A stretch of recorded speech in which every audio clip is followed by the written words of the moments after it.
Alhamdulillahilladzi arsala rasulahu bil huda wa dinil haqq liyudhhirahu 'ala dini kullih wa kafa billahi shahida. Wa asyhadu an la ilaha illallah wahdahu la syarika lah wa asyhadu anna Muhammadan 'abduhu wa rasuluhu alladzi la nabiyya ba'dahu. Alhamdulillahilladzi arsalahu rahmatan lil 'alamin fasyaraha Allahu bihi sudura wa anara bihi al-uqul wa fataha Allahu bihi a'yunan 'umya wa adhanan summa wa quluban ghulfa. Fa salawatullahi 'alaihi wa 'ala alihi wa sahbihi wa man sara 'ala nahjihi ila yaumil liqa'i. Ayyuhal hadirun, usikum wa iyaya bi taqwallah faqad fazal muttaqun. Kama qala Allah ta'ala fi muhkami tanzilih ba'da an a'udzu billahi minasy syaithanir rajim. Ya ayyuhalladzina amanu taqullaha haqqa tuqatih wa la tamutunna illa wa antum muslimun. Wa qala Nabi sallallahu alaihi wasallam, la yu'minu ahadukum hatta akuna ahabba ilaihi min walidihi wa waladihi wan nasi ajma'in. Shadaqallahul azim wa shadaqa rasuluhul karim. Alhamdulillah, kita bersyukur pada pagi hari ini kembali lagi kita bersama-sama duduk bermajelis dalam rangka berzikir kepada Allah, membaca Al-Quran dan menyelami sejarah kehidupan manusia mulia, manusia agung, yaitu Nabi kita Muhammad sallallahu alaihi wasallam. Salawat berserta salam tidak lupa kita minta agar selalu dicurahkan oleh Allah kepada kekasihnya, kepada suri tauladan kita semua, kepada orang yang nantinya kita harapkan syafaatnya, kepada orang yang nantinya akan kita harapkan memberikan minum dari telaganya untuk kita semua, yang dengan minuman itu kita tidak akan pernah merasakan kehausan untuk selama-lamanya. Dialah Nabi Sallallahu Alaihi Wasallam. Suaranya agak. Tadi malam kami baru saja melaksanakan kajian Sirah Nabawiyah gabungan dari beberapa masjid. Alhamdulillah, saya lihat ada salah satu jamaah kita yang hadir, Pak Hidayat, Pak Hendri Hidayat, sama satu lagi siapa Pak? Pak Yasir ya? Ada 2 orang tadi malam yang hadir. Kita laksanakan kajian Sirah Nabawiyah gabungan satu bulan 1 kali. Bapak Ibu sekalian yang dirahmati Allah Subhanahu wa taala, Kiai Mahrus Lirboyo Jawa Timur pernah menyampaikan kepada murid-muridnya, yang kemudian murid-muridnya pun menyampaikan kepada yang lain dan sampai kepada kita. Beliau mengajarkan kepada kita tentang adab atau tata cara bersolawat kepada Rasul Sallallahu Alaihi Wasallam. Yang pertama yang harus kita lakukan sebelum bersolawat adalah mengosongkan seluruh apa yang ada dalam pikiran kita, apa yang ada dalam hati kita. Dikosongkan dulu, jangan berharap nanti begini, nanti begitu. Yang kedua, kita bersolawat bersalam kepada Rasul Sallallahu Alaihi Wasallam adalah dalam rangka melaksanakan perintah Allah Subhanahu Wa Taala dalam satu ayat yang berbunyi, Innallaha wa malaikatahu yusalluna 'alan nabi ya ayyuhalladzina amanu sallu 'alaihi wa sallimu taslima. Itu kan perintah. Ya ayyuhalladzina amanu, wahai orang-orang yang beriman, sallu 'alaihi wa sallimu taslima. ucapkanlah sholawat dan salam kepadanya. Kepadanya itu siapa? Ya Nabi kita Muhammad SAW. Jadi yang kedua itu Pak, kita sholawat, kita salam karena kita menjalankan perintah Allah Subhanahu wa Ta'ala. Yang kedua, dengan sholawat salam kita sebenarnya sedang membayar hutang kita kepada Nabi Muhammad SAW, membayar haknya Nabi yang di setiap kita kaum muslimin memiliki hutang jasa kepada beliau. Hutang jasa itu kata salah seorang ulama tidak akan pernah bisa kita bayar sampai kapanpun, karena beliau berjasa kepada kita tidak hanya untuk urusan dunia, tetapi juga untuk urusan akhirat yang lebih penting, yang lebih genting dan lebih mendesak. Sebagaimana tadi dikatakan Pak Faisal bahwasanya satu-satunya nabi yang bersedia untuk dimintai syafaatnya, dan syafaatnya pun direkomendasikan, diizinkan oleh Allah Subhanahu wa Ta'ala, hanyalah syafaat Nabi Muhammad sallallahu alaihi wasallam. Nabi-nabi terdahulu ketika dimintai syafaatnya mereka mengatakan nafsi nafsi, dewek segala. Aku pun belum yakin apakah aku ini mampu selamat atas kemurkaan Allah pada hari ini. Hari ini Allah telah murka dan kemurkaannya tidak akan beliau lakukan kembali dan tidak pernah dilakukan. Hanya sekali inilah ketika mahsyar menjelang dibuka, Allah Subhanahu wa Ta'ala sangat murka kepada makhluknya. Tetapi begitu Nabi kita Muhammad SAW menghadap kepada Allah dan bersujud kepada Allah, kemudian beliau mengucapkan sebagaimana yang dibaca oleh imam tadi, Al-Quddus, As-Salam, Al-Muhaimin, dan beberapa Asmaul Husna yang diajarkan oleh Allah kepada Nabi-Nya pada waktu itu saja, yang sebelumnya tidak pernah diajarkan. Disitulah Allah Subhanahu wa Ta'ala mengatakan, ya Rasulullah, ya Habiballah, irfa' ra'sak, bangkitlah dari sujudmu, isfa' tusyafa', syafaatilah orang-orang akan aku izinkan. Sebutkan nama-nama mereka, siapa mereka itu, aku izinkan kamu syafaati. Mudah-mudahan Bapak Ibu sekalian, kita termasuk orang-orang yang nantinya disebut oleh Nabi kita Muhammad SAW untuk disyafaati oleh beliau. Bapak Ibu sekalian yang dimuliakan oleh Allah Subhanahu wa Ta'ala, pagi hari ini kita akan membahas tentang masih melanjutkan kemarin, mengapa harus Arab. Pertama, orang-orang Arab jahiliyah adalah orang-orang yang dahulu menyembah berhala, patung dan sebagainya. Begitu Islam hadir, mereka keyakinannya dirubah oleh Nabi, sehingga mereka menjadi orang-orang yang tidak lagi menyembah makhluk, tetapi menyembah Khalik, menyembah Allah Subhanahu wa Ta'ala. Yang kedua, mereka adalah bangsa yang peradabannya rendah. Peradabannya itu di bawah Persia, di bawah Romawi. Sementara di dunia pada waktu itu hanya ada dua peradaban besar yang menguasai seluruh dunia. Ada Persia dengan kliniknya, perdukunannya, dan seterusnya.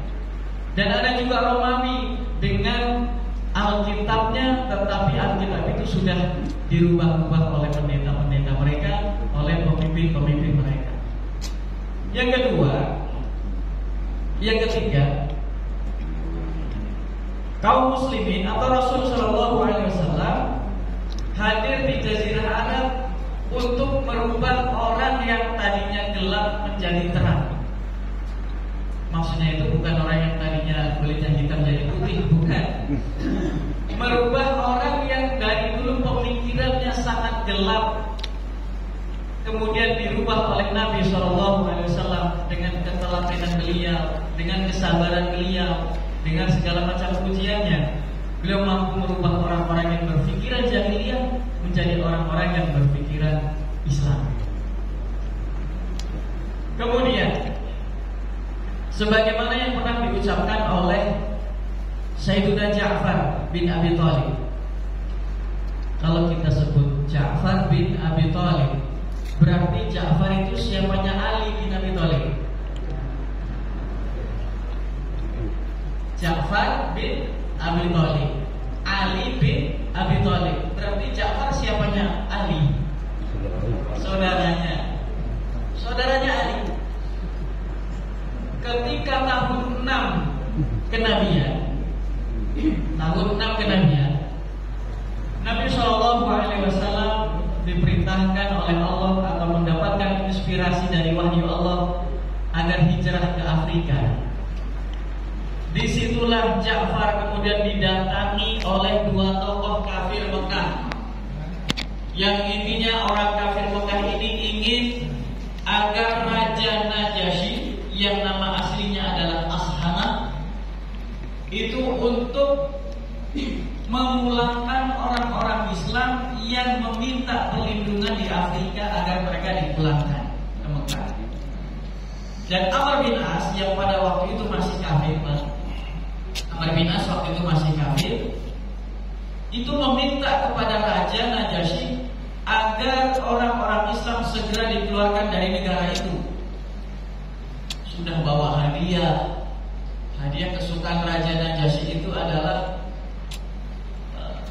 kulit binatang. Oleh-oleh khas masyarakat Mekah itu kulit binatang yang mungkin sudah diolah. Mungkin kalau di kita sudah dibuat jadi gambar wayang atau apa gitu kan. Oleh-oleh gitu. Dan Amr bin As adalah orang yang sudah sangat dekat hubungannya dengan Najasyi. Rupanya teman dekat, akrab. Dan ini bisa menjadi modal bagi Amr bin As untuk membawa misi dia supaya orang-orang Islam yang ada di Afrika itu dipulangkan ke Mekah. Begitu sampai sana, Najasyi dikasih tahu, wahai raja, orang-orang yang datang ke negerimu ini adalah orang-orang yang membawa ajaran baru, yang mereka adalah orang-orang yang telah keluar dari agama nenek moyangnya, dan mereka membawa ajaran baru yang dibawa oleh seseorang yang bernama Muhammad. Meskipun engkau memeluk Nasrani, pendudukmu semuanya Nasrani, orang-orang ini tidak akan pernah masuk ke dalam agamamu. Dia kesini cuma minta perlindungan kepadamu. Akhirnya Najasyi sudah siap ingin mengusir mereka, tetapi Najasyi kemudian ingin meminta pendapat dari kaum muslimin. Apa betul ajarannya mengerikan? Sehingga Amr temanku meminta kalian dikeluarkan dari Afrika sini. Muncullah Ja'far, kakaknya Sayyidina Ali. Ja'far kemudian dikatakan oleh teman-temannya, wahai Ja'far, Amr bin As itu secara senioritas lebih senior dari kamu. Ketika itu Pak, Amr bin As usianya sudah mendekati 40. Kematangan usia manusia adalah di usia ini. Kemudian Ja'far usianya baru sekitar 25. Ja'far sama Najasyi nggak kenal sebelumnya, baru ketemu kali itulah. Amr bin As bertemu dengan Najasyi sudah sering sekali. Belum lagi hubungan dagang antara Mekah dengan Afrika sudah terjalin kuat sejak dulu. Maka kata teman-temannya, Ja'far gimana nih? Kamu mau bilang apa nanti di hadapan Najasyi? Kata Ja'far, aku akan tetap mengucapkan kalimat yang pernah diajarkan oleh guru kita, Rasulullah SAW. Ucapkan. Begitu Najasyi interogasi Ja'far, Ja'far, apa yang kamu bawa ini? Kamu katanya punya ajaran baru membahayakan, dan kamu pun tidak akan masuk ke dalam agama kami, bangsa Afrika Nasrani. Kata Ja'far, inna kunna qauman ahla jahiliyah. Dahulu kami adalah orang-orang jahiliyah. Na'budul asnam, kami menyembah berhala. Wa naqta'ul arham, kami memutus hubungan silaturahim, mudah perang. Wa na'kulul maitah, kami makan bangkai. Makan bangkai itu maksudnya segala binatang yang disembelih tidak menyebut asma Allah, itulah binatang bangkai. Kemudian wa ya'kulul khawiyyu minad dha'if, di antara yang kuat dari kami akan dengan seenaknya menzalimi yang lemah. Itulah kami dulu. Tiba-tiba datang orang yang bernama Muhammad, yang sudah dari kecil sudah kami kenal kebaikannya dan seterusnya, dan kami ikut ajarannya. Begitu kami ikut ajarannya, kami tiba-tiba dimusuhi oleh orang-orang yang dulu bersama-sama kami di jahiliyah, termasuk 2 orang itu. Dan akhirnya kami meminta perlindungan kepada Tuhan, wahai Najasyi, dan di sini kami merasa aman. Akhirnya Najasyi mengatakan, kalau begitu kalian akan di negeriku aman, dan siapapun yang menzalimi kalian akan aku denda. Didenda. Ada peraturan negara, kalau sampai membuli, menyakiti kaum muslimin atau siapapun yang tinggal di negeri Najasyi, peraturan negara menyebutkan orang itu harus didenda. Gak tahu berapa juta dendanya di zaman itu. Nah akhirnya Amr bin As pulang dengan tangan hampa. Kata Najasyi, Amr, meskipun kamu teman saya, teman dekat, untuk urusan seperti ini aku harus adil. Hadiah-hadiah yang sudah kamu serahkan kepada pendeta-pendetaku, bawa pulang saja. Kami gak butuh hadiah-hadiah itu. Jadi ada kulit binatang yang sudah dihias sedemikian rupa dipulangkan. Itulah jahiliyah dulu. Nyembah berhala, judi, semuanya pernah dilakukan. Bapak Ibu sekalian yang dimuliakan oleh Allah Subhanahu wa taala, setelah saya mengisi kajian di As-Sultan di mana? Di Al-Qahar, saya belajarnya jadi ekstra itu. Karena settingan mesin saya itu setengah jam, berbicara setengah jam. Kalau di Al-Qahar itu harus 1 jam, ya kan? Sehingga saya mendapatkan motivasi baru dari teman-teman Al-Qahar, pengurus-pengurusnya dan seluruh jamaahnya. Saya harus belajarnya lebih. Gak bisa dengan settingan yang lama. Settingan lama itu setengah jam lagi. Setengah jam kita belajar cukup. Begitu 3 kali pertemuan di Al-Qahar. Kalau karbunya di setting setengah jam gak bisa. Belajarnya harus ditambah, sehingga nanti mudah-mudahan bisa kuat 1 jam. Ini semuanya hikmah dari Allah Subhanahu wa taala. Sebagaimana saya ngisi di Masjid As-Sultan di KPR 3 Gajah Indah. Di sana kita sirah nabawiyah sudah selesai, sudah khatam, dan kita sudah memasuki sirah sahabat, mempelajari biografi para sahabat Rasul Shallallahu Alaihi Wasallam. Itu pun akhirnya saya harus mencari referensi lagi, Pak. Cari kitab tentang biografi sahabat. Kami sudah sampai di sahabat Abu Darda. Mungkin bapak-bapak pernah dengar nama sahabat Abu Darda. Itu nama sebutan, nama aslinya Uwaimir ibn Zaid al-Ansari, sebagaimana Abu Dhar al-Ghifari dan seterusnya. Kalau ada nama Abu, biasanya bukan nama asli. Ya, bukan nama asli. Seperti tadi malam ada pemateri di Islamik namanya Abu Okada. Nah, Abu Okada itu bukan nama asli. Abu Okada itu maksudnya dia punya anak laki-laki namanya Okada, sehingga disebut bapaknya si Okada. Kalau Pak Faisal punya anak pertama laki-laki namanya Muhammad, misalkan, maka beliau kita panggil Abu Muhammad. Iya. Bapak ya. Itu. Atau anaknya ternyata tidak ada yang laki-laki, anaknya perempuan semua, namanya Aisyah, Abu Aisyah. Bapak Ibu sekalian yang dirahmati Allah Subhanahu wa taala, tahu gambaran Jazirah Arab, batas-batas wilayah Jazirah Arab itu apa saja? Pertama kita lihat dari sisi utara. Utara Jazirah Arab berbatasan dengan negeri Syam. Negeri Syam. Negeri Syam itu kalau dulu hitungannya masih satu, Pak. Satu negeri namanya Syam.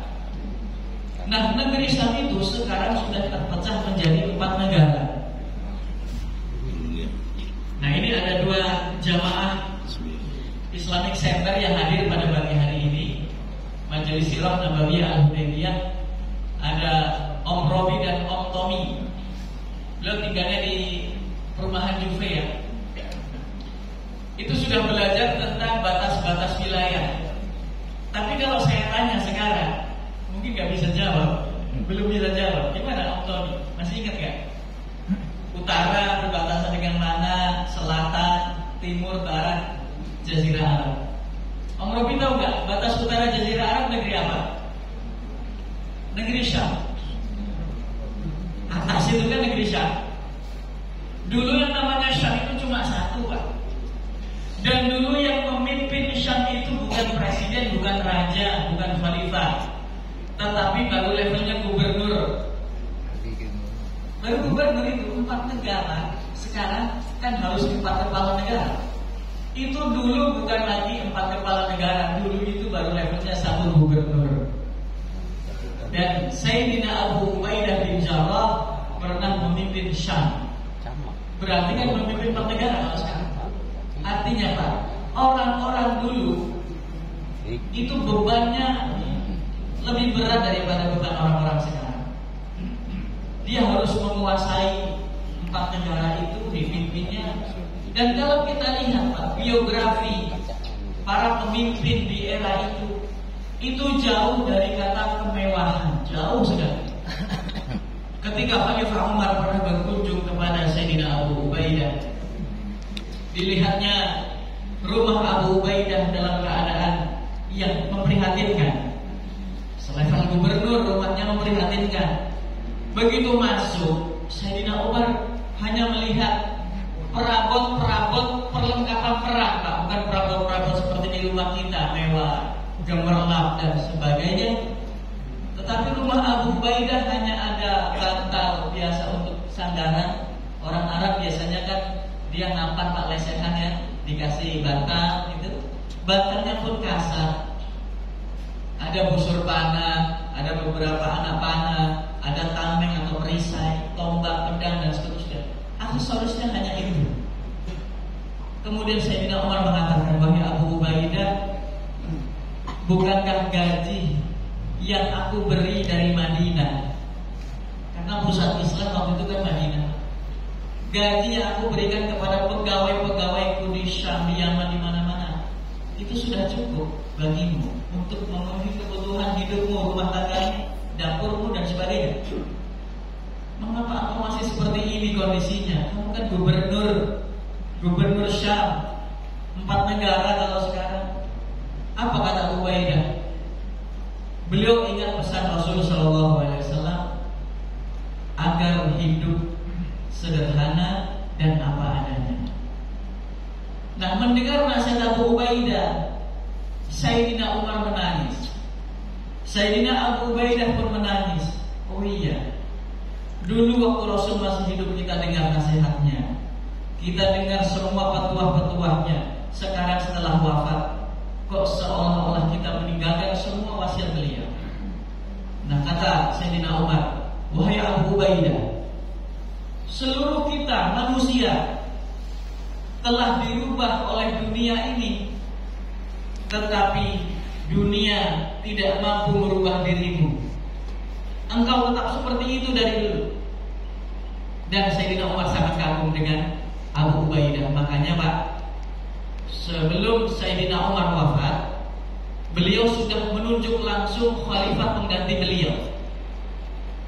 Jadi orang-orang yang dijamin masuk surga oleh Rasul jumlahnya ada 10 dalam satu paket hadis. Itu di situ ada Sayyidina Abu Ubaidah, Sayyidina Ali dan Sayyidina Utsman, juga beberapa yang lainnya. Sayyidina Umar sudah memiliki tekad yang kuat, setelah aku wafat nanti, orang yang akan menggantikan posisiku sebagai khalifah adalah Abu Ubaidah bin Jarrah. Karena melihat amanahnya yang begitu kuat.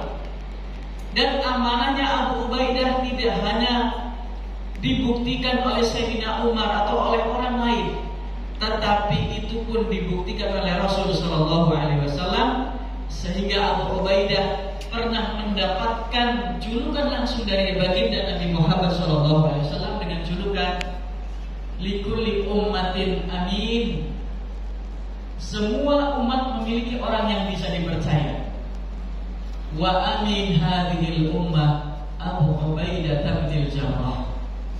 Dan orang yang paling amanah di umatku, kata Rasul sallallahu alaihi wasallam, adalah sahabatku Abu Ubaidah. Gubernur tapi begitu Pak aksesoris rumahnya, perabot-perabotnya. Maka Abu Ubaidah kemudian takdir Allah menentukan yang berbeda. Beliau wafat sebelum Sayyidina Umar wafat, sehingga tidak menjadi khalifah pengganti Umar. Lalu Umar mengatakan, karena Abu Ubaidah wafat, aku tidak memiliki satu orang pun yang bisa aku tunjuk menggantikan aku, kecuali kalian harus musyawarah.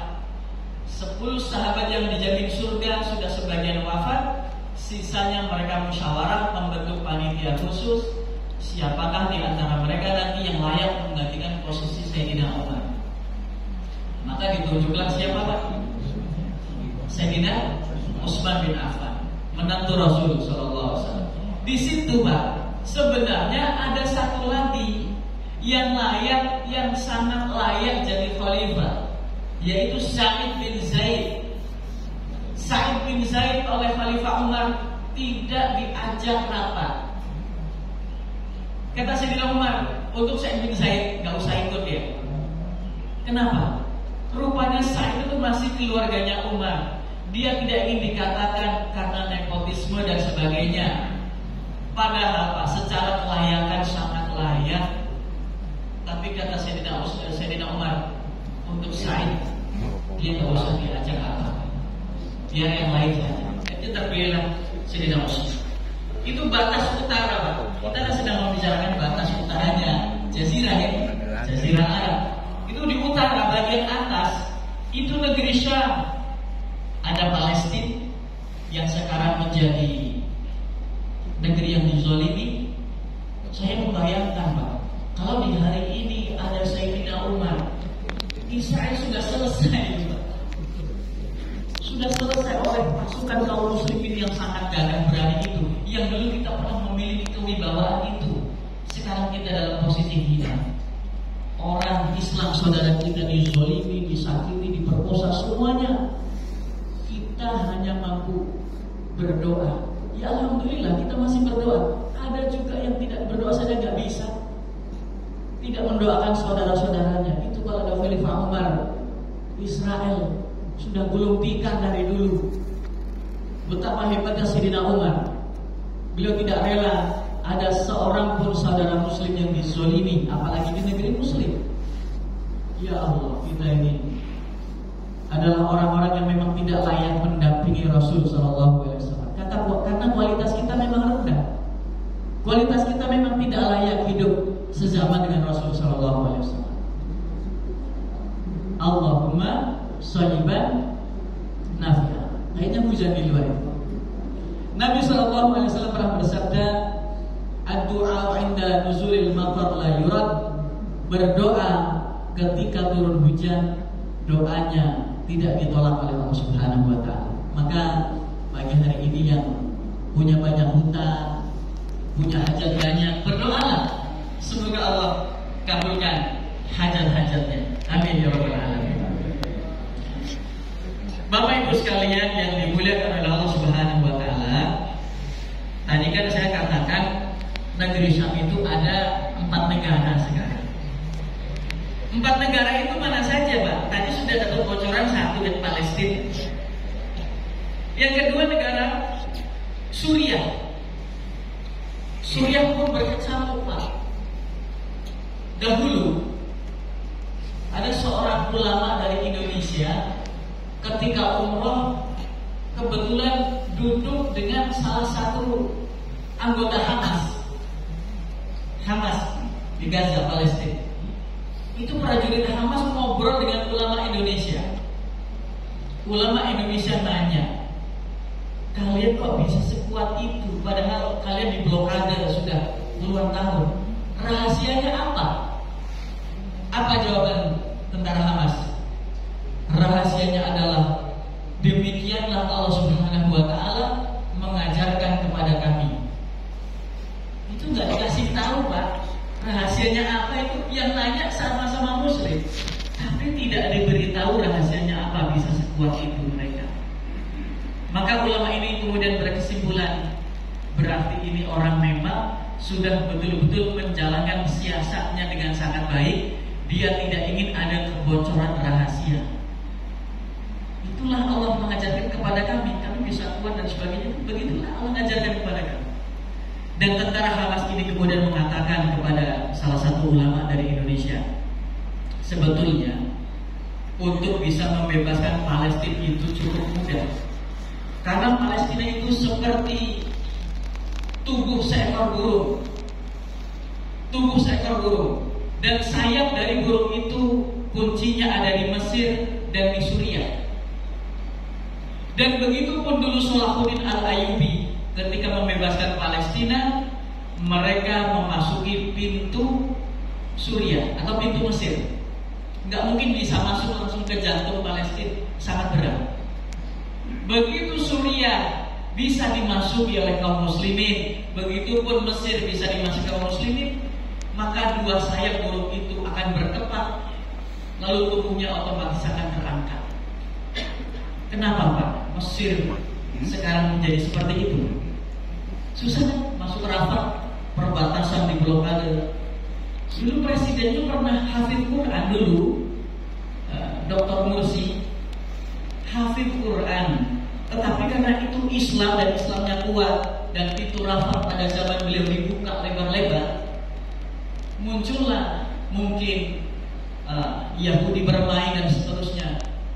Terjadilah apa itu namanya, yang tentara kemudian melawan negara, kudeta, ya kan? Sekarang menjadi yang memimpin adalah orang-orang seperti itu. Presiden,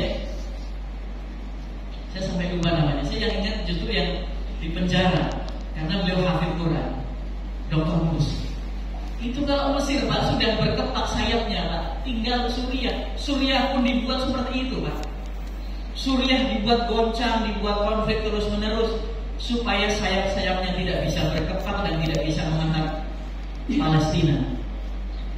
Maka memang kita butuh generasi Pak, kita butuh generasi yang mampu membebaskan Palestina, dan tentunya generasi yang mampu membebaskan mereka bukanlah generasi seperti kualitasnya kita. Kita nggak akan bisa. Tetapi mengapa kita masih hidup? Karena Allah masih memberikan kesempatan kepada kita untuk mendidik anak-anak kita, cucu-cucu kita, bahwasanya kita dahulu pernah memiliki kejayaan, kita dulu pernah memiliki kekuatan, kita dikagumi oleh dunia dulu, tapi dulu. Maka dari itu Pak, sejarah salah satu fungsinya adalah untuk mengangkat mental kita yang sedang jatuh ini. Maka kita bacakan Abu Ubaidah, kita bacakan Abu Hurairah, kita bacakan sahabat-sahabat lain supaya kita tahu dulu sahabat lebih parah dari kita kondisinya sebelum Islam. Setelah mengenal Islam, setelah mengenal Rasulullah SAW, mereka terangkat posisinya. Seperti saya Pak, saya dulu ketika mondok di Lukmanul Hakim di Batu Marta Uni 2, seminggu yang lalu di musola di masjid ini ternyata ada salah satu pendiri atau salah satu prajurit boleh dikatakan yang ikut serta di dalam membangun Lukmanul Hakim. Ada di belakang sana ada Ibu Mufrihatun. Dulu saya nyantri di Lukmanul Hakim. Ketika ada acara muhadharah, acara muhadharah itu loh Pak, kalau acara latihan khutbah itu Pak, latihan khutbah itu saya sering bolos karena nggak pede Pak, malu Pak berbicara di depan umum. Itu rasanya seperti sedang dilempari anak panah. Gitu Pak Waiswa. Rasanya tuh keringat keluar, guguk, gemetar, pegang mic itu bisa goyang gini.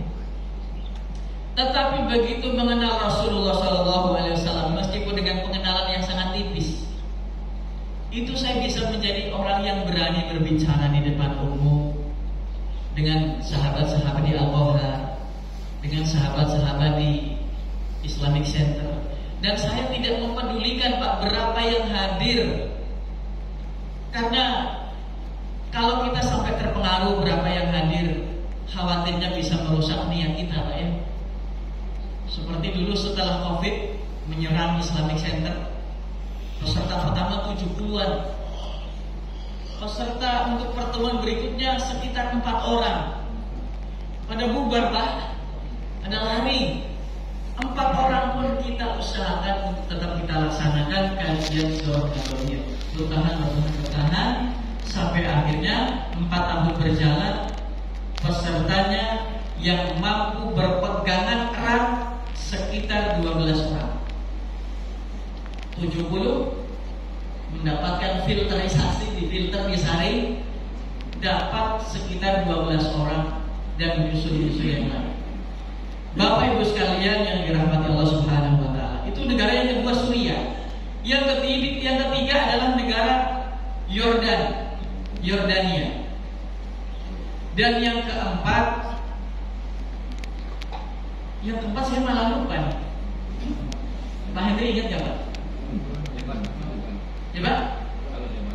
Libanon. Nah, ahsanta.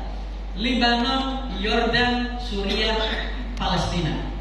Itu dulu pemimpinnya satu, itu pun gubernur levelnya, bukan presiden, bukan raja. Nah, batas wilayah selatan Jazirah Arab, kalau kita lihat di peta berarti posisi di bawah itu adalah negeri Yaman. Negeri Yaman itu batas wilayahnya. Kemudian dari Yaman turun ke bawah Selat Hindia, ya kan? Sehingga penyebaran Islam yang masuk ke Indonesia lebih dekat arahnya dari negeri Yaman, masuk ke wilayah kita Asia Tenggara. Kemudian batas wilayah timur. Wilayah timur adalah negeri-negeri Teluk. Ada Oman, Bahrain, itu wilayah situ. Itu wilayah timur. Sementara wilayah baratnya Jazirah Arab adalah batasnya Mesir, Maroko, dan Laut Merah. Di situ ada Jeddah di situ. Nah, disitulah dulu Pak Bu, jalur Rasul Shallallahu Alaihi Wasallam hijrah. Jadi beliau hijrah itu nggak lewat jalur normal, tapi beliau menempuh Laut Merah, menyusuri pantai. Untuk apa? Kok sampai sejauh itu? Padahal kan nggak harus lewat situ. Lewat situ lebih jauh Pak sebenarnya. Untuk mengelabui musuh, cari jalan yang susah dicari. Itu tuh masih ketemu Pak, masih ketemu itu. Yang mendapati adalah seorang ahli mencari jejak, namanya Suraqah bin Malik. Kita kisahkan sedikit Suraqah bin Malik. Suraqah bin Malik itu dapat informasi ada sayembara dari orang-orang kafir Quraisy. Siapapun yang mampu menangkap Muhammad hidup atau mati, dia berhak mendapatkan hadiah 100 ekor unta. Anggaplah 1 ekor unta 50 juta kali 100 ekor 5 miliar Pak ya. Siapa yang gak tertarik? Hidup atau mati, kalian mampu menyerahkan Muhammad kepada kami, 100 ekor unta di tangan kalian. Suraqah dengar sayembara itu. Nah, tiba-tiba ada salah satu masyarakatnya yang datang. Suraqah, kami tadi barusan lewat Laut Merah, Jeddah. Kami nampaknya melihat ada 3 bayangan. Dari jauh ada bayangan hitam. Nampaknya itu Muhammad dan 2 temannya. Suraqah berkeyakinan iya itu pasti Muhammad menuju Madinah lewat jalur itu, jalur barat. Tapi kata Suraqah, Ya Suraqah berarti kan serakah ya. Iya kan? Dia serakah, Pak. Dia tidak ingin membagi onta kepada orang yang memberi informasi. Nggak ada istilah uang dengar, nggak ada bagi dia. Uang dengar itu nggak berlaku bagi Suraqah. Dalam hatinya disimpan itu betul-betul Muhammad dan pasukannya dan teman-temannya. Aku nanti sendiri yang akan menangkapnya. Kata Suraqah, itu mah bukan Muhammad. Dia bilang begitu dia, Pak. Itu bukan Muhammad, itu paling orang biasa mau pergi ke Laut Merah, mau ke sawah. Bukan Muhammad itu. Nah, begitu orang itu sudah yakin bukan Muhammad, karena Suraqah diyakini orang yang paling cerdas dalam membaca jejak. Suraqah segera pulang, bilang kepada pembantunya, tolong siapkan kuda yang hebat, yang larinya kencang, tombak, panah, semuanya siapkan. Berangkat dia Pak nyusul ke jejak. Ketemu ulang di situ. Rasul naik unta. Di situ kan ada Abdullah bin Uraiqid, ya kan? Orang kafir, tapi ditunjuk oleh Abu Bakar untuk penunjuk jalan, yang jalan itu jarang dilalui oleh orang. Yang memiliki keahlian itu adalah Abdullah bin Uraiqid, orang kafir tapi nggak ada hubungannya dengan permusuhan dia dengan Islam. Ditunjuk Abu Bakar As-Siddiq, yang satunya dan satunya Rasul Sallallahu Alaihi Wasallam. Itu Suraqah tahu ini di Muhammad ini. Begitu mau dipanah kudanya jatuh, begitu mau ditebas dengan pedang, dan jarak antara Suraqah dengan Rasul Sallallahu Alaihi Wasallam sudah sangat dekat. Sampai di situ Suraqah mengatakan, sungguh betisnya Rasul aku lihat ketika itu seperti putihnya pelepah kurma yang bagian dalam.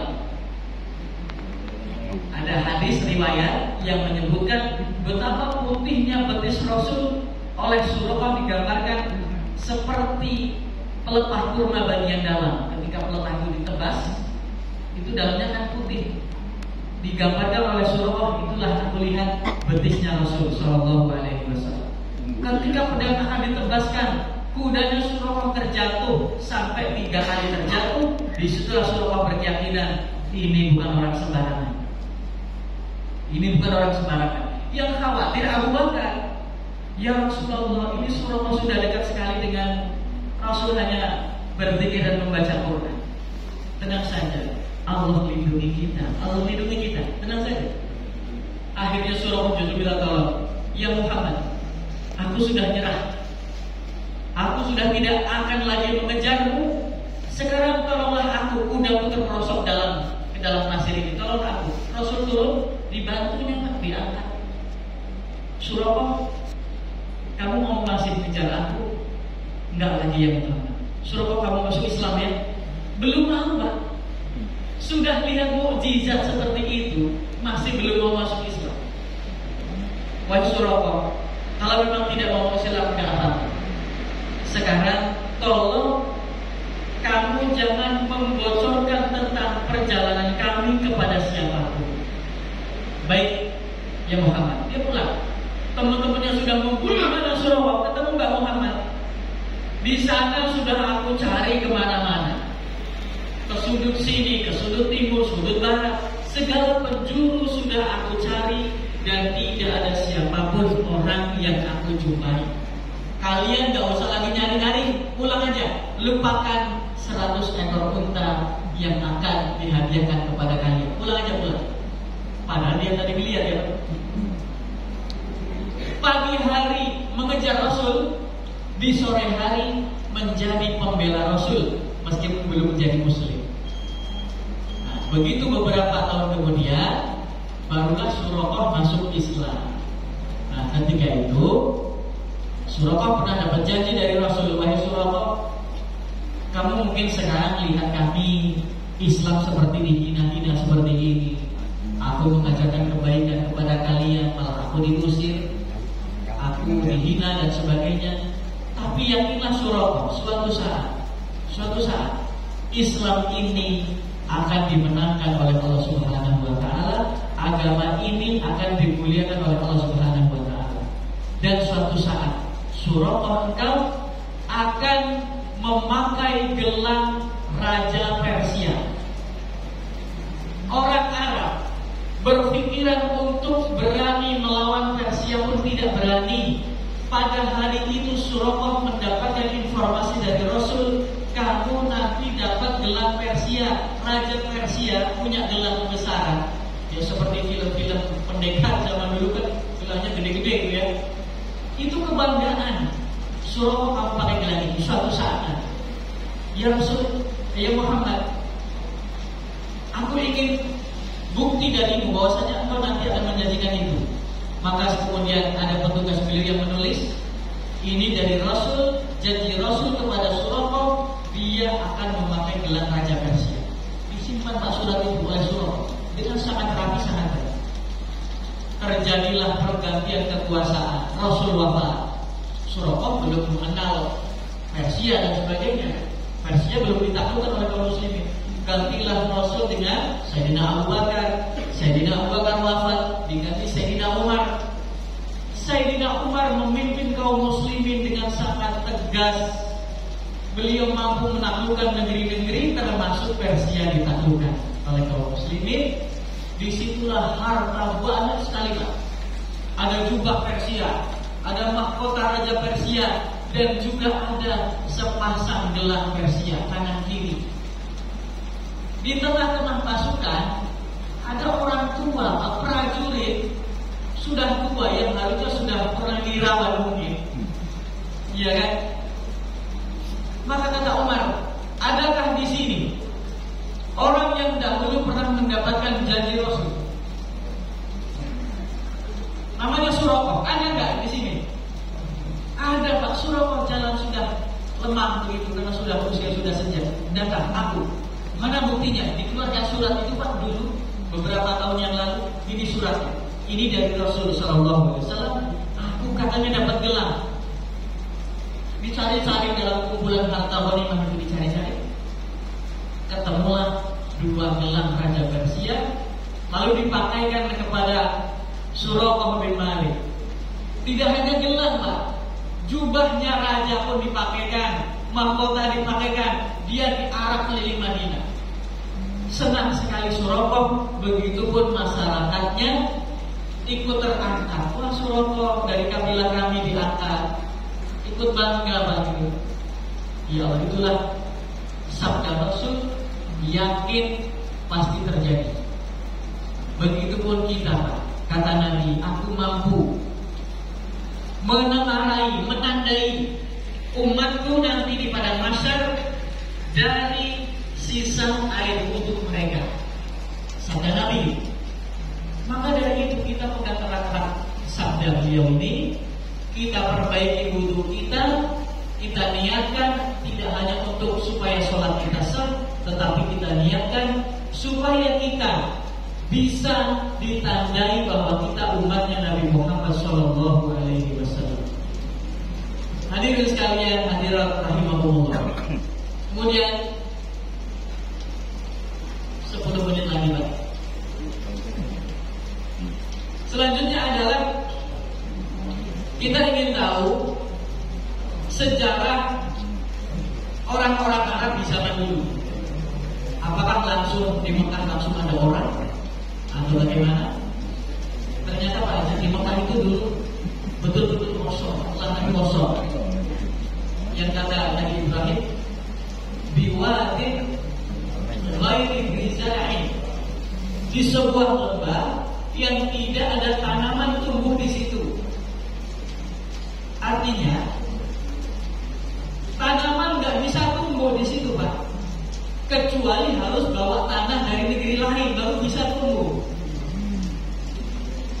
Kan kalau kita umroh, ya kan, itu yang banyak tanamannya kan justru di wilayah Madinah. Kalau di Mekah kurma saja nggak bisa tumbuh, susah. Yang ada paling kaktus, tanaman-tanaman padang pasir yang mampu menyerap air dengan baik. Kalau kurma aja nggak bisa tumbuh di wilayah Mekah. Dan itu disabdakan, difirmankan atau dikatakan oleh Ibrahim, ya Allah, aku tinggalkan keturunanku di sebuah tempat yang tidak bisa tanaman tumbuh di situ. Siapa yang ditinggal di situ? Ibunda Hajar dan anak beliau bernama Ismail alaihissalam. Nah, disitulah beliau tinggal ketika kecil. Lalu Ibunda Hajar kan bolak-balik ya, stok minuman habis, stok kurma sudah habis yang ditinggalkan oleh Ibrahim. Maka bingung ini gimana nih, bayi menjerit kehausan sementara air susu juga sudah habis. Maka beliau melakukan ikhtiar sunatullah, bolak-balik antara Safa dan Marwah. Yang dia lihat adalah fata morgana, seperti air itu Pak Faisal ya. Fata morgana kan seperti air jernih. Begitu didekati hilang. Yang nampak fata morgana di bukit Safa. Dia dari Marwah ke Safa, sampai Safa fata morgana hilang. Lalu balik lagi ke Marwah, seterusnya sampai berapa kali? Ibu pasti tahu jawabannya. 7 kali. Bolak-balik nggak ada hasil. Tetapi disitulah Allah melihat upayanya, nanti Allah yang akan memberikan hasilnya. Kita pun begitu Pak. Ya upayanya datang, kajian seperti ini datang.